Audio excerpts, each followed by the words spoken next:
우리에게 주신 하나님의 말씀은 요한복음 1장 35절에서 42절까지 말씀입니다. 요한복음 1장 35절에서 42절까지 한 목소리로 같이 읽겠습니다. 또 이튿날 요한이 자기 제자 중 두 사람과 함께 섰다가 예수의 다니심을 보고 말하되 보라 하나님의 어린 양이로다. 두 제자가 그의 말을 듣고 예수를 쫓거늘 예수께서 돌이켜 그 쫓는 것을 보시고 물어 가라사대 무엇을 구하느냐 가로되 라삐여 어디 계시오니까 하니 번역하면 선생이라 가라사대 와 보라. 그러므로 저희가 가서 계신 데를 보고 그날 함께 거하니 때가 제10시쯤 되었더라. 말고 예수를 쫓는 두 사람 중 하나는 시몬 베드로의 형제 안드레라. 그가 먼저 자기의 형제 시몬을 찾아 말하되 우리가 메시아를 만났다 하고 메시아는 번역하면 그리스도라. 데리고 예수께로 오니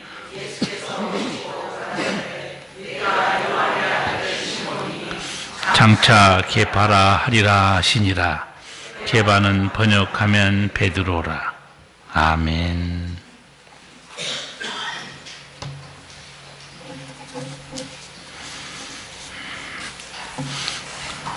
지식을 가르쳐 주는 것이 아니고 인생에 큰 가르침을 주는 사람들을 선생 혹은 스승 그렇게 말합니다. 여러분들은 사는 동안 큰 가르침을 주었던 스승들이 계십니까? 계셨다면 어떤 가르침을 받았습니까? 우리 모두 인생을 살아가는데 한 번 왔다가 끝납니다. 다시는 반복할 수 없어요. 그렇기 때문에 앞서 인생을 경험하고 지혜로운 조언을 해줄 선생님이 필요합니다. 내 인생에 큰 울림을 주는 선생을 만난다는 것은 너무너무 귀한 일이고 복된 일입니다. 왜냐하면 어떤 선생을 만나냐에 따라서 그 인생이 완전히 달라지기 때문입니다.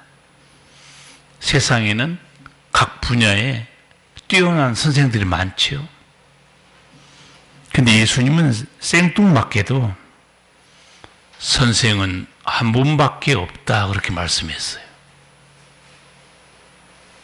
마태복음 23장 8절입니다. 그러나 너희는 랍비라 칭함을 받지 말라. 너희 선생은 하나이요 너희는 다 형제니라. 왜 너희 선생은 한 분밖에 없다고 그랬을까요? 세상에서 말하는 것과 성경의 가르침은 전혀 다른 게 많아요. 너희들 보기에 선생이 많은 것 같냐? 삶과 죽음, 영원, 그 모든 것에 대한 답을 주는 분은 한 분밖에 없다는 거예요. 그 한 분이 누굴까요? 모든 진리의 근원이신 하나님입니다.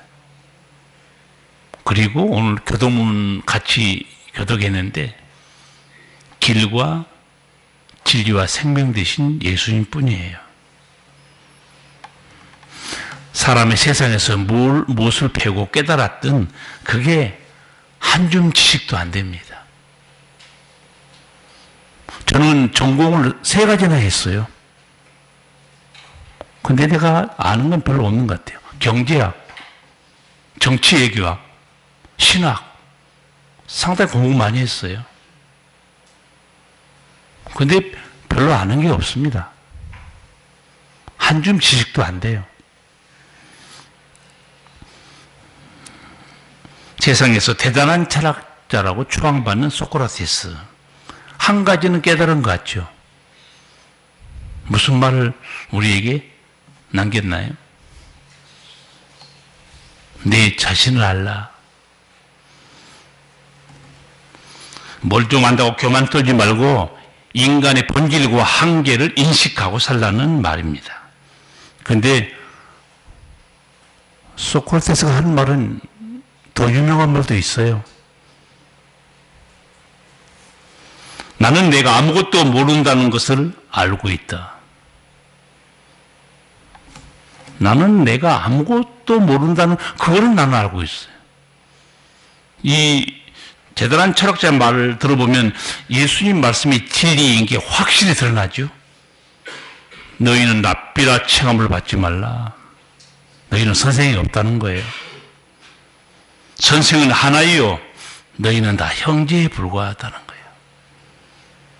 오늘 말씀에서 세례 요한의 제자들이 단 하나밖에 없는 선생 예수님을 만나는 장면이 본문에 기록되어 있어요.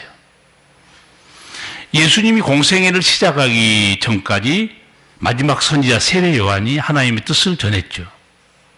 뭐라고 외쳤습니까? 회개하라. 천국이 가까웠다고 그랬어요. 그런데 영원하신 한 분밖에 없는 선생 예수님이 딱 오시자 자기는 뒤로 물러섭니다. 왜 그랬을까요? 길이요 진리요 생명 대신 예수님이 오셨기 때문에 그렇습니다. 그래서 요한은 자기 제자들을 예수님께로 보내요. 35절에서 37절까지 같이 읽겠습니다. 또 이튿날 요한이 자기 제자 중 두 사람 함께 섰다가 예수의 다니심을 보고 말하되 보라 하나님의 어린 양이로다. 두 제자가 그의 말을 듣고 예수를 쫓거늘. 아멘. 세례 요한을 따르는 제자들이 많았습니다. 그 중에 여기 나온 제자는 누구냐? 2명. 갈릴리 어부인 안드레, 베드로의 형이에요. 그 요한. 원래는 세례 요한의 제자였어요. 근데 세례 요한이 예수님을 소개해요. 제자들에게. 보라, 하나님의 어린 양이로다. 29절에는 어떻게 돼 있어요? 좀 자세히 돼 있죠? 보라, 세상 죄를 지고 가는 하나님의 어린 양이로다. 세례 요한이 제자들에게 예수님을 소개하는 거예요.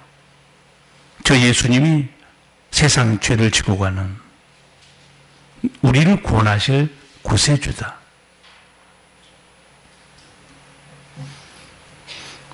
이 스승의 말을 듣고 예수님께로 가죠. 그런데 세례 요한이 예수님을 이것만 소개했을까요? 세례 요한이 예수님을 소개한 말씀들이 마태복음 3장에 나와 있죠. 기억나세요? 세례 요한이 예수님을 누구라고 소개하죠?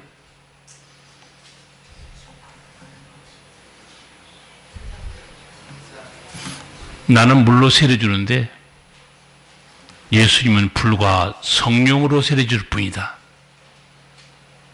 저 예수님은 알곡을 모아서 천국 곳간에 들이시는 분.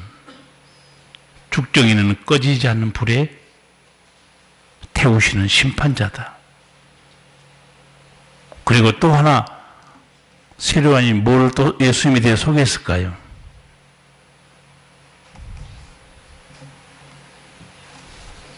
묵상하지 마시고 생각 좀 해보시라고. 세례 요한이 세례를 베풀 때 하늘에서 어떤 음성이 들려왔어요? 이는 내 사랑하는 아들이요 내 기뻐하는 자다. 요한복음에 요한이 기록하면서 자기 제자들에게 이렇게 세례 요한이 소개했던 말 하나만 소개하고 있지만 제가 보기에는 자세히 설명해 줬을 거예요. 마태복음 3장에 기록된 예수님이 누군가에 대해서. 그래서 너무 궁금하고 그 예수님 알고 싶어서 찾아갑니다. 37, 38절 같이 읽겠습니다.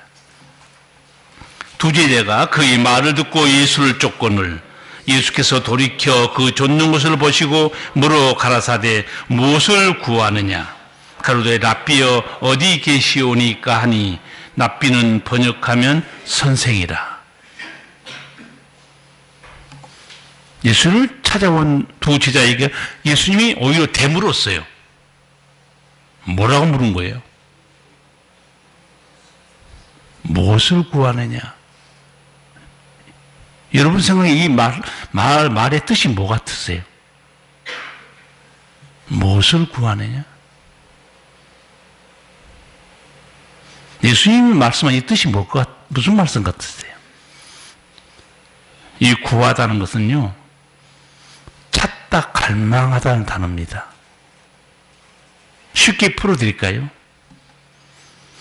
무엇을 알고 싶어서 나를 찾아왔느냐? 나를 따라오는 목적이 뭐냐? 나에게 무엇을 기대하고 나를 찾아왔느냐? 그 말씀이에요.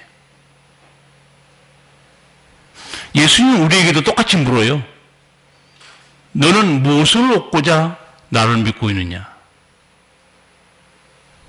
내가 나를 믿는 까닭이 무엇이냐? 나에게서 무엇을 기대하고 시험과 고난을 견디며 끝까지 십자가의 길을 가느냐? 예수님 우리에게 똑같이 물어요. 이거 아무 목적도 없이 사람 따라갈까요? 그런 사람은 없어요. 어디 친구가 어디 가자고 그래도 꼬치꼬치 물어요. 어디 가는데? 뭐 때문에 가는데?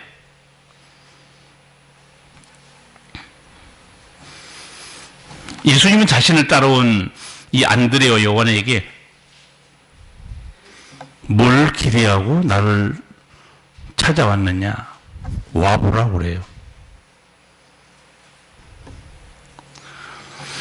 여러분, 우리가 배운 이 지식이 있죠. 헬라적 지식이라고 말합니다. 그리고 성경에 나타난 하나님 말씀의 지식을 히브리적 지식이라고 그래요. 방법이 다릅니다. 우리가 학교에서 공부하는 이 세상 지식은요, 인간의 이성으로 배우는 거예요. 주체는 인간입니다. 지식을 배우는 도구는 이성이에요. 하나님 아는 지식은 인간의 영적 지식을 아는 도구가 아니에요. 믿음이에요. 주체는 성령입니다. 헬라적 지식은 이 인간의 머리에만 머무를 수 있어요. 히브리적 지식은 지성적 이해로 배운 게 아니에요. 만남을 통해서 알게 됩니다. 하나님을 만나는 거예요. 성령을 체험하는 겁니다. 그래서 헬라적 지식은요, 머릿속에만 머물고 있기 때문에 아는 것은 많은데 움직이지 않아요. 그러나 하나님의 말씀을 배운 지식은요, 체험했기 때문에 행동합니다. 은혜를 경험했기 때문에 지식 차원이 달라요. 우리 여러분 믿음 생활 하지만 믿음도 죽은 믿음이 있고 산 믿음이 있죠. 그 정도는 알고 계셔야 돼. 행함이 없는 믿음은 죽은 거라고 그랬어요. 귀신도 지식이 있습니다. 하나님이 한 분인 줄 알고 벌벌 떤다고 그랬어요. 근데 회개하지 않습니다. 귀신이 회개한 거 봤어요? 행동하지 않아요. 저는 이 신앙의 유형을 세 가지로 구분한 책 한번 소개한 적도 있어요. 머리 신앙, 가슴 신앙, 손과 발의 신앙. 머리 신앙은 뭐죠? 지식이만 머물러 있어요. 아는 건 많아요. 물어보면 성경 장지를 잘잘 돼요. 지식이 머무는 머리의 신앙입니다. 손과 발이 없기 때문에요. 행동이 없어요. 그런 머리에만 머문 지식의 신앙은 성경을 보는 귀신의 신앙이에요. 가슴의 신앙이 뭘까요? 열정이 있어요. 감동도 잘 받아요. 손과 발이 없습니다. 안 움직여요. 흥분도 잘하고 떠들기도 잘하는데 열매 맺는 게 없습니다. 누가 신앙의 유형을 책을 잘 썼더라고요. 손과 발의 신앙이 있어요. 그럼 어떤 신앙인 것 같아요? 행동하고 움직이는 겁니다. 손과 발은 움직이는 거예요. 그러니까 여러분 어떤 신앙을 갖기를 원하세요? 머리, 가슴, 손과 발. 여러분 수준이 또 낮아. 또 걸려들었어요. 다 필요해요. 멍청한데 손과 발만 있으면 뭐합니까? 멍청한데 배워야지. 지식, 머리도 필요하고 열정도 필요하고 그리고 움직이고. 여러분 딱 질문하면요 잘 걸려들어요. 하나만 찍어야지. 이게 교육을 잘못 받은 우리 선생님들 탓이에요. 선생님들 주관식보다도 사지선행 찍어라. 1번, 2번, 3번, 4번에서 찍어라. 저는 집사람하고 얘기하다가 그 100점 받은 애도 있잖아요. 100점 받은 애들하고요. 빵점 받은 애도 있죠. 저는 같은 수준으로 봅니다. 빵점 받은 애도 천재입니다. 왜냐하면 틀린 답을 계속 찍는다는 게 그게 굉장히 어려운 일이에요. 어떻게 하다 맞을 수 있잖아요. 근데 어떻게 전부 틀리게 그 답을 비켜가는 것도 보통 난 천재라고 생각해요. 그렇잖아요?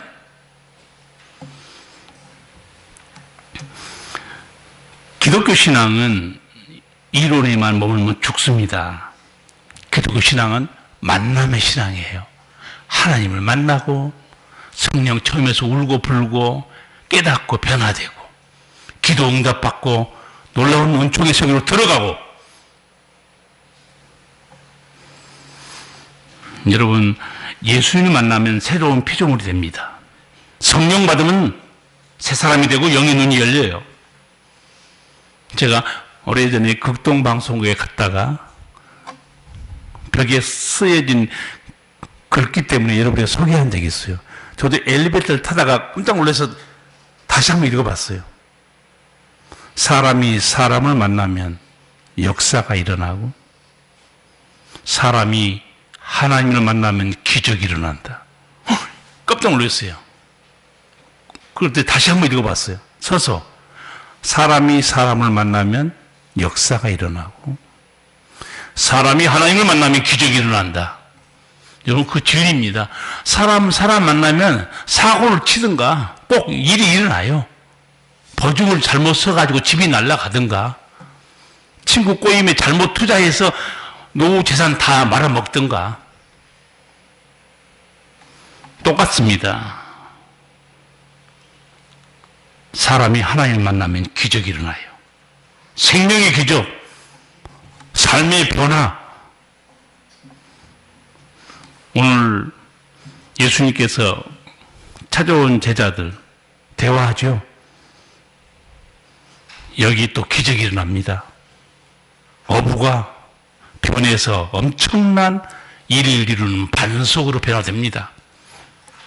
예수님께서 제자들에게 와서 보라고 그랬죠. 와보라. 이거요 그냥 내가 어디 살고 있는지 우리 집이 어딘지 와서 보라 그런 단어가 아니에요. 보라는 단어가요 마음으로 보다, 인지하다, 알다는 단어입니다. 와서 내가 누군지 알아보라 그 말입니다. 너희 선생 세례 요한이 나에 대해서 소개한 걸 들었냐? 듣고 왔느냐? 나를 만나서 내가 누군지 알아보라 그런 뜻이에요. 40절 42절 같이 읽겠습니다. 요한의 말을 듣고 예수를 쫓는 두 사람 중에 하나는 시몬 베드로의 형제 안드레라. 그가 먼저 자기의 형제 시몬을 찾아 말하되 우리가 메시아를 만났다 하고, 메시아는 번역하면 그리스도라.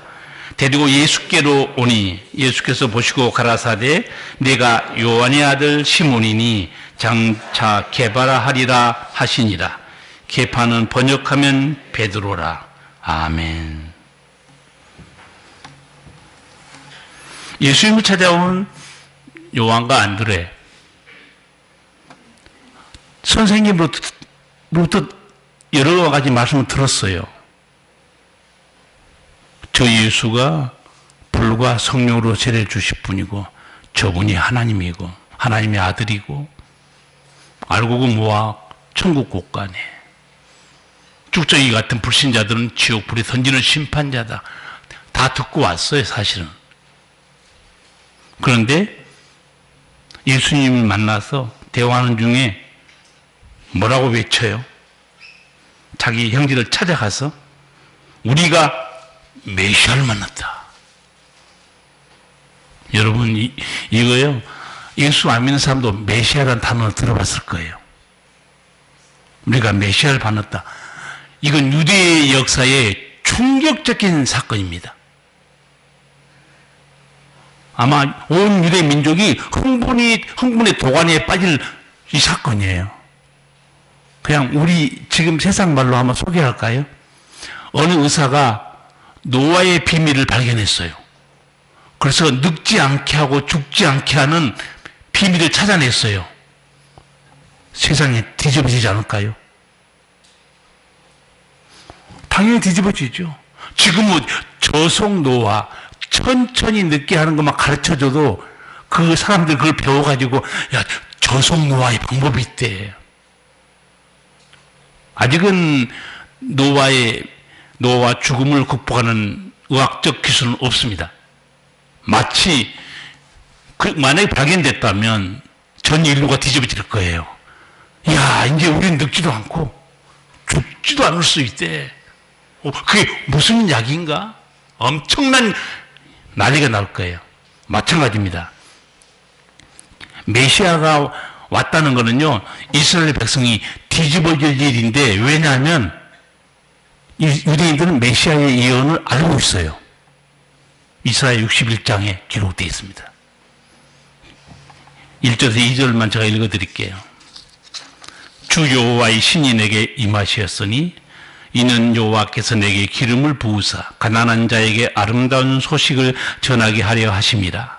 나를 보내사 마음이 상한 자를 고치며 포로된 자에게 자유를, 갇힌 자에게 노임을 전파하며 여호와의 은혜의 해와 우리 하나님의 신원의 날을 전파하며 모든 슬픈 자를 위로하되. 메시아가 오면 이 일을 할 거라는 거예요. 얼마나 기다렸겠어요. 그가 누구냐? 메시아로 오신 분은 하나님의 영으로 충만한 자, 천국 가는 길을 알려주는 자, 죄로 인해서 마음이 상하고 죽은 자들을 영생 주는 자. 들어보세요. 이거 사람이 할 수 있는 일 아니에요. 죄와 사망에 매인 자들 풀어서 하나님의 자녀로 만들어주는 이분, 마귀의 귀신에게 붙들린 자들, 질병에 고통받는 자를 풀어서 강건하게 해주는 분, 왜 사람이 할 수 있는 건 아니에요. 이거는 신의 영역입니다. 그래서 메시아는 하나님의 영이 충만한 자예요. 여러분, 이 메시아, 예수님이 지금 제자들하고 대화하는 중에 깜짝 놀라서 우리가 메시아를 만났다고 그랬죠. 사실 예수님의 외모는 신구약 전체 중에서 이사야 53장에만 있다고 그랬어요. 고운 모양도 없고 풍채도 없어요. 마른 땅에 나온 연한 순 같다고 그랬어요. 우리 보기에 흠모할 만한 아름다운 것이 없다고 그랬어요. 예수님의 외모는 초라하고 볼품이 없어요. 그리고 목수였어요. 그런데 그 목수를 지금 세례 요한 제자 2명이 와서 만납니다. 대화해요. 우리가 메시아를 만났다고 흥분을 감추지 못하고 우선 자기 형제들이 뛰어갑니다. 저는 설교 준비하면서요, 여기서 딱 질문이 하나 생겼어요. 여러분 궁금한 거 없습니까? 그 초라한 예수님이 내가 메시아라고 말하는 그걸 덥석 믿을까요? 여러분 의심 안 생깁니까? 무슨 근거로? 죽은 자를 살린 거 본 적도 없고 귀신을 쫓아낸 거 본 적도 없고. 저는 설교 준비하다가 갑자기 질문이 생긴 거예요. 아니 예수님 만나서 예수님이 내가 바로 메시아다 말하는 한들 그걸 덥석 믿어요? 무슨 근거로 믿고 이렇게 흥분했을까요? 여러분 어떻게 믿었다고 생각하세요?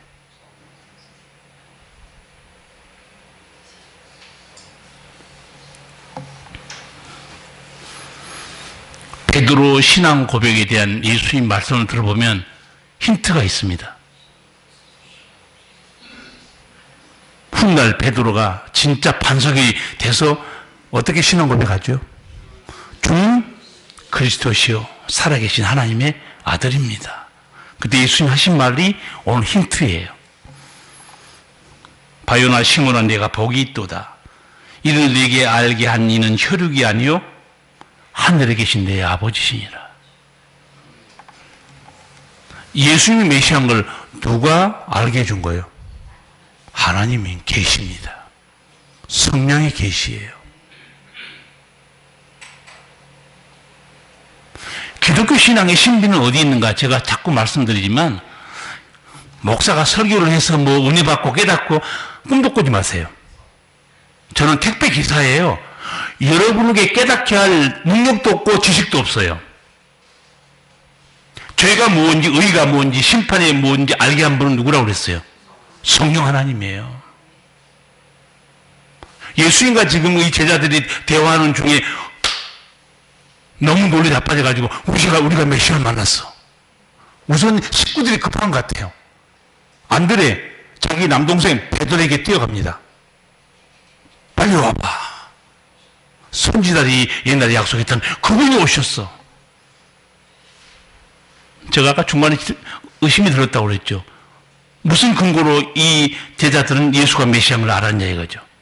아직 눈으로 확인한 것도 없었는데.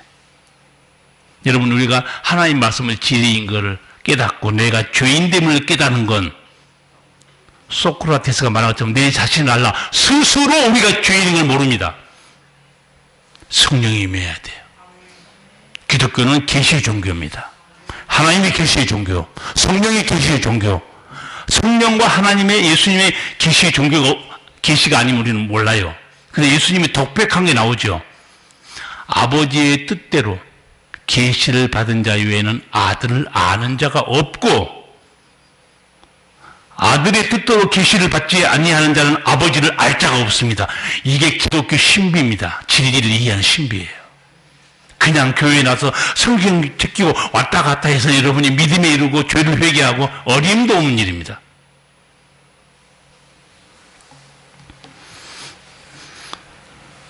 메시아를 만난 흥분을 감추지 못한 안드레가 동생 시몬을 찾아가요. 우리가 메시아를 만났다.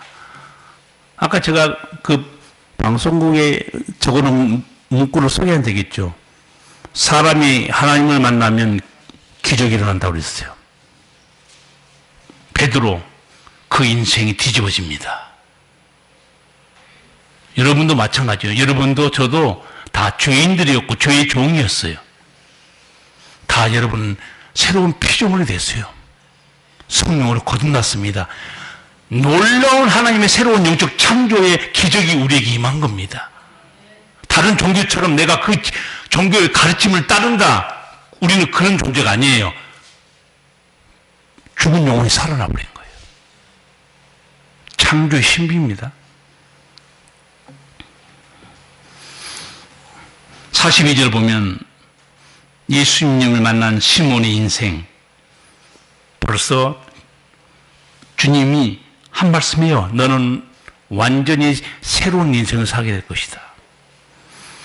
42절을 보면 데리고 예수께 오니 예수께서 보시고 가라사대 내가 요한의 아들 시몬이니 장차 게바라 하리라 하시니라. 게바는 번역하면 베드로라. 원래 이름은 시몬이에요. 히브리식 이름 시몬입니다. 유대인이니까. 장차 게파라 하리라. 게파? 아람어예요. 히브리어입니다. 이것도. 예수님은 그걸 사도 요한이 기록할 때 예수님이 했던 아람어 그대로 기록해 놓은 거예요. 게파라는 단어가 반석이라는 단어입니다. 그걸 감사하게도 요한이 헬라말로 다시 번역해 놨어요. 뭐라고 그랬어요? 게바는 번역하면 베드로라. 원래 발음은 페트로스입니다. 페트로스는 헬라어로 반석이라는 뜻이에요. 게파는 아람어로 반석이라는 뜻이고, 원래 이름은 시몬입니다. 나중에 베드로는 반석 같은 사람이 되죠. 스스로 된 거 아니에요. 예수님이 그렇게 만들어줍니다. 시몬을 보신 예수님 초면에 장차 게파라 하리라. 너는 앞으로 반석이 될 것이다. 예수님은 시몬을 훗날 반석 같은 믿음의 사람으로 변화시켜버립니다. 그게 아까 우리가 잠깐 들은 마태복음 16장 16절 베드로 신앙 고백. 주는 그리스도시요 살아계신 하나님의 아들입니다. 이 신앙 고백 들으신 예수님께서 18절에 이렇게 말하죠. 너는 베드로라. 너는 반석이 됐다는 거예요. 믿음의 반석 같은 사람. 내가 이 반석 위에 내 교회를 세우리니 음부의 권세가 이기지 못하리라. 너는 베드로, 반석이라는 뜻이요. 내가 이 반석 위에 교회를 세운다. 그래서 이게 또 오해해가지고요. 베드로 위에다 교회를 세운다. 베드로 뜻이 반석이고 반석 위에 교회를 세운다 했으니까. 로마 교황청에서는 지금도 일대의 교황이 베드로고, 그 다음에 창참 교황이 나왔다고 설명해요. 헬라어 성경을 안 보면 무지입니다. 여기 예수님이 말한 너는 베드로라, 페트로스, 이 반석이라는 뜻이죠. 내가 이 반석 위에 교회를 세운다. 근데 이 예수님이 말한 반석은요, 시몬 베드로가 아니에요. 뭘로 확인할 수 있는 줄 아세요? 베드로는 남자죠. 페트로스가 남성으로 써 있어요. 예수님이 말한 내 이 반석에 교회를 세운다. 이 반석은 중성으로 되어 있습니다. 베드로가 아니에요, 여러분. 나는 로마 천주교에서 신학자들도 많은데 성경책 헬라어 성경 보지도 않는 것 같아. 여러분이 보면 그냥 글로 보면 오해할 수도 있죠. 베드로가 반석이라는 뜻이고 내가 이 반석 위에 세운다 교회를. 그럼 베드로 위에 교회를 세운 거네. 바로 그렇게 해석할 수 있죠. 근데 예수님이 말한 반석은요, 남성 명사가 아니에요. 중성입니다. 신앙 고백으로 말하고 있어요. 헬라어 성경 보면 금방 할 수 있어요. 페트로스 남성입니다.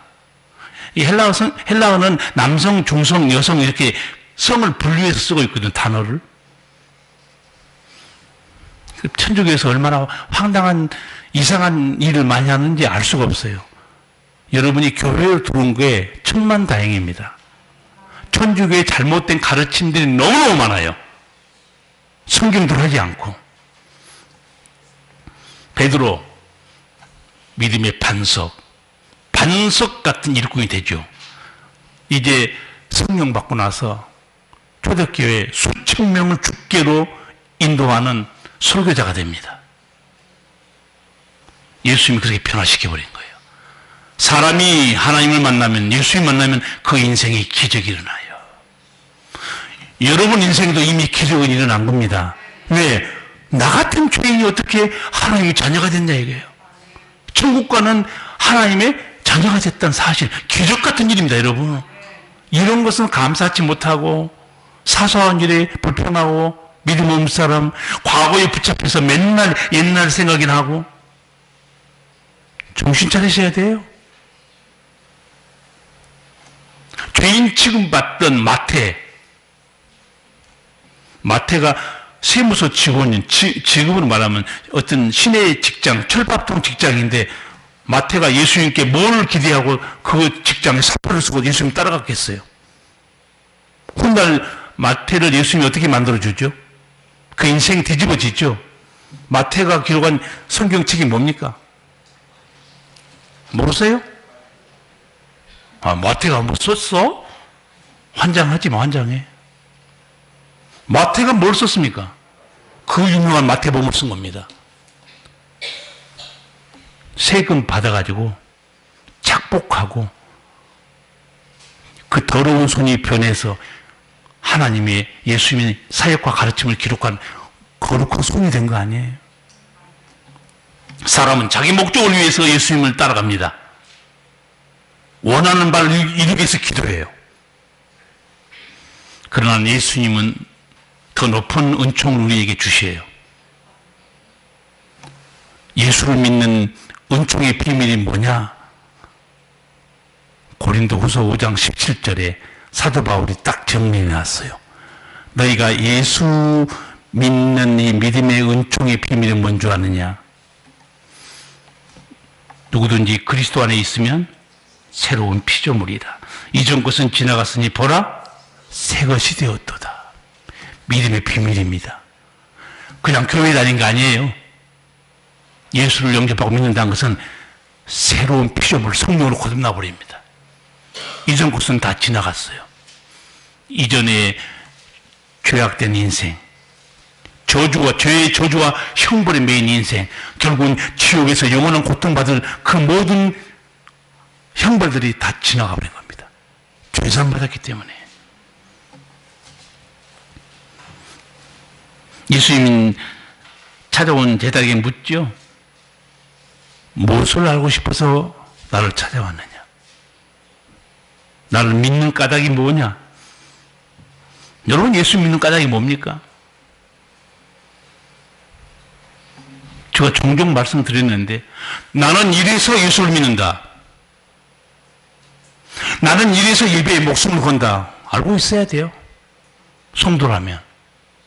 장로님, 이 장로님 예수를 믿는 까닭이 뭐예요? 그거 목사님한테 물어봐. 사표 써야지. 조용히. 그 사표는 저한테 가져오면 안 돼요. 하나님께 내야 돼요. 내가 임명한 거 아니니까. 권사님, 왜 예배를 이렇게 목숨 겁니까? 예배에. 대충 들어도 되는데. 나는 이래서 예배에 목숨 거는 거야. 성경적으로 대답할 말을 가지고 있어야 돼요. 성도라면. 네가 나를 찾아온 목적이 뭐냐? 예수님 물어보죠.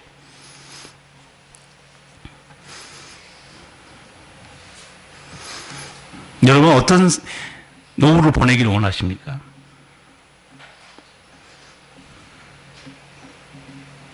사람들이 너무 오랫동안 일하고 수고하고 힘들어서 은퇴하면 좀 쉬고 즐기기를 원합니다.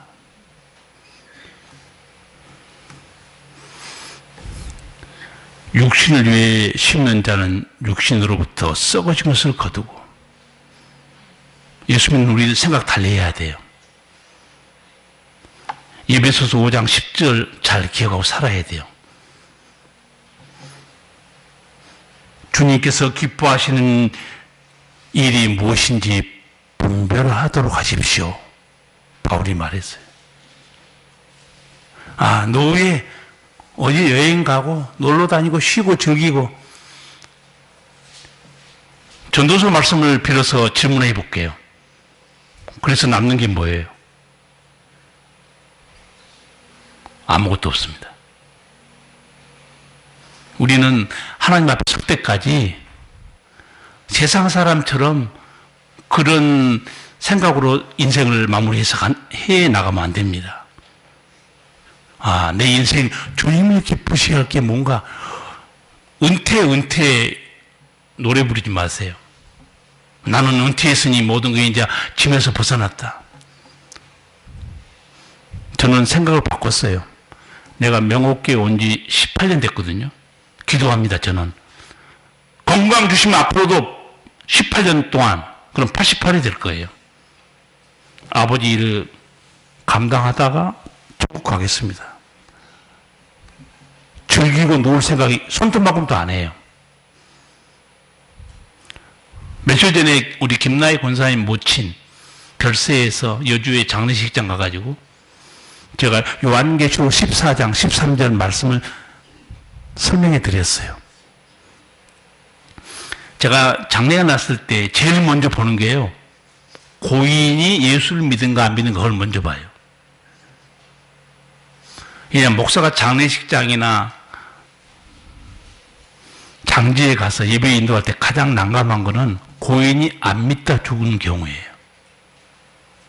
뭐라고 설교해야 돼요? 이 영혼 지옥 같습니다. 그렇게 말해야 성경적인데 그렇게 말할 수 없잖아요. 내가 그 유가족들 예배 드리면서 카톡으로 딱 떴어요. 고 임내선 집사. 아, 할렐루야. 주님 믿는 사람이었구나. 그래서 유가족들에게 설교했어요. 주 안에서 죽는 자들은 복이 있도다. 성령이 가라사대 진실로 그러하다. 저희 수고를 그치고 쉬리니 이제 이 고 임집사님은 하나님 품에서 안식합니다. 복된 사람이에요. 근데 뒤에 말씀이 하나 또 더 있어요. 행한 일이 저희를 따릅니다. 행한 일이 따라갑니다. 여러분, 하나님 일 하시는 것에 대해서 몇 가지 성경적 지침을 알려드릴게요. 여러분이 수고한 것 분명히 하나님 상급으로 따라갑니다. 그런데 생색내잖아요. 자랑하잖아요. 끝난 거예요. 너희 상을 이미 받았느니라. 끝이에요. 또 하나, 짜증내고 일하는 사람이 있어요. 원망하고 불평하고. 그거 헛것이에요. 그 얼마나 큰 손해입니까? 일은 일대로 하고 짜증은 짜증대로 부리고 상급은 못 받고. 얼마나 어리석고 불쌍한 일꾼들이에요. 난 여러분에게 당부합니다. 안 하려면 처음부터 하지 마시고 하시기로 작정했으면요, 기쁨으로 하세요. 감사함으로 하세요. 성경적으로 풀어드린 겁니다. 일을 하고 왜 상도 못 받고 짜증나고 원망하고 그건 무슨 고생이에요? 그렇잖아요? 일하면서 자랑질하고 생색내고 그건 무슨 상도 못 받을 것. 주님이 말씀했잖아요. 너희 상을 이미 받았느니라. 없어요. 행한 일이 따라간다고 말하는데 뭔가 많이 했는데 따라간 게 아무것도 없어요. 앞으로 여러분 정신 차리시고 내게 맡기신 사명 있잖아요. 부부끼리라도 불평하잖아요. 주님이 듣고 계십니다. 순전한 마음으로 하세요. 어차피 할 바에야. 어차피 상 받으려면. 그리고 불평하고 짜증하고 원망할 바에 안 하는 게 낫습니다. 왜? 고생은 고생들하고 상도 못 받는데 그럼 무슨 생고생이에요? 어리석은 일이지. 하시려고 마음을 딱 먹었으면 주님, 나 같은 죄인에게도 충성되게 여겨 직분을 주신 것 감사합니다. 주님이 그 마음을 감찰하고 있기 때문에 하신 말씀이에요. 저는 어리석게 수고를 많이 하고 상을 잃어버린 수많은 성도들이 그런 불행한 신앙의 모습을 너무 많이 봐왔기 때문에 우리 교회 성도들이라도 내가 맡은 이 작은 일, 큰 일 상관없어요. 주님, 기쁨으로 하겠습니다. 감사함으로 하겠습니다. 행한 일이 저희를 따릅니다. 여러분, 얼마나 중요합니까? 예수님이 물어보죠. 뭐 때문에 나를 찾아왔느냐? 누구든지 예수를 만나면 새로운 피조물이 돼요. 오늘 말씀 들으면서 저는 여러분에게 택배를 했을 뿐이에요. 택배 잘 받아가시고 나는 어떤 사람이 돼야 되는가? 나는 어떤 삶을 살아야 되는가? 제가 어떻게 결심했는가는 여러분들이 종종 얘기했죠. 명목교회 18년 시무였기 때문에 은퇴하고도 건강이 되는 한 88세까지 기도하고 있어요. 하나님 일을, 말씀이 필요한 곳에, 외국에서 성경 배우지 못하고 목사를 하려고 애를 쓰는 인도나 네팔이나 캄보디아나 너무 많아요. 가서 성경 가르쳐야 되고, 아프리카도 그렇고. 또 성경을 배우고 싶어 하는 사람도 너무 많고. 생명이 있을 동안 아버지의 일을 기쁨으로 하는 거. 제가 보기에요, 옛날에 우리 교회에서 중국어 배웠죠. 잠깐. 88 기억하고 있어요. 빠스파. 88.